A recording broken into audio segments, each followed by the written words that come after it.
अस्सलाम वालेकुम। इसराइल ने फ़लस्तीन पर एक बार फिर हमला किया, 66 लोगों को एक बार फिर शहीद किया। ये ताज़ा तरीन सूरत हाल है, ताज़ा तरीन खबर है। देखो, हमारी ये जुबान, हमारी ये कोशिश और हमारी आवाज़ तब तक बंद नहीं होगी जब तक इन बेगुनाह, इन मजलूम लोगों पर ये जुल्म रुकेगा नहीं। हमारी चाहे किसी भी सूरत में हमारी कोशिश जारी रही, हम अपनी कोशिश जारी रखेंगे।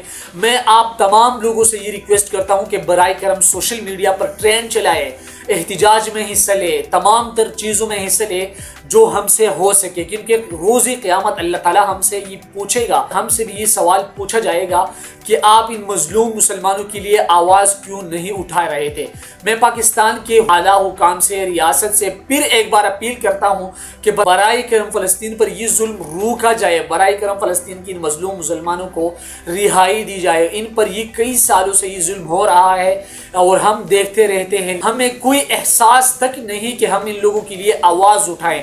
अब तक हमने कितने एहतिजाज किए, कितना आवाज़ उठाई, लेकिन हमारी आवाज़, हमारी एहतिजाज का कोई फ़ायदा नहीं हुआ। अमाल पर खलासी नहीं है, अमाल पर जन्नत जाना नहीं है। अमाल के साथ साथ और भी बहुत कुछ ऐसा करना है जिनके बारे में अल्लाह ताला हमसे पूछेगा कि आपको मैंने ज़िंदगी दी थी, आपको अक्ल फ़िक्र दी थी, सोच दिया था, आप इन लोगों के लिए आवाज़ क्यों नहीं उठा रहे थे? आप अपने बस के, आप अपनी ताकत के मुताबिक उन लोगों की मदद क्यों नहीं करना चाहते थे?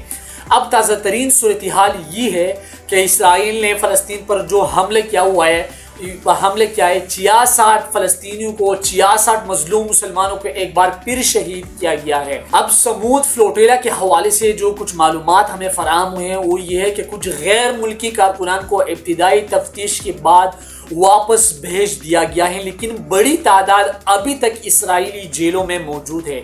इत्तलात के मुताबिक गिरफ्तार लोगों में से दर्जनों अफराद को आइंदा चंद दिनों में इसराइली अदालतों में पेश किया जाएगा, जहां उन पर मुख्तलिफ इल्ज़ामात के तहत मुक़दमात चले जाएंगे।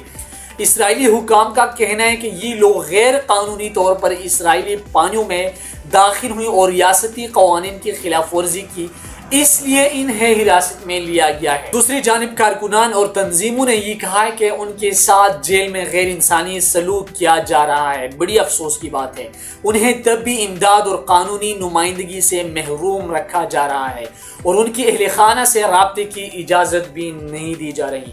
पाकिस्तानी वज़रात ख़ारिजा ने भी तस्दीक की है कि मुश्ताक अहमद खान और दीगर पाकिस्तानी शहरी इसराइली हिरासत में हैं और उनकी हालात फ़िलहाल ठीक है और जल्द अदालत में पेशी मुतवक्की है।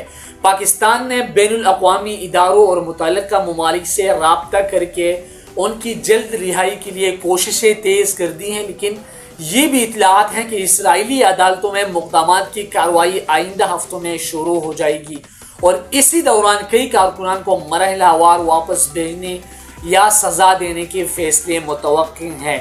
मुंतज़मीन का कहना है कि ये कार्रवाई बैनुल अक़वामी इंसानी कवानीन की खुली खिलाफ वर्जी है, क्योंकि उनका मकसद सिर्फ और सिर्फ गाज़ा के महसूर आवाम तक इंसानी इमदाद पहुँचाना था। सूरत हाल अब भी गैर यकीनी है और आइंदा चंद दिनों में मज़ीद गिरफ्तारियाँ, रिहाया या अदालती फैसले सामने आ सकते हैं।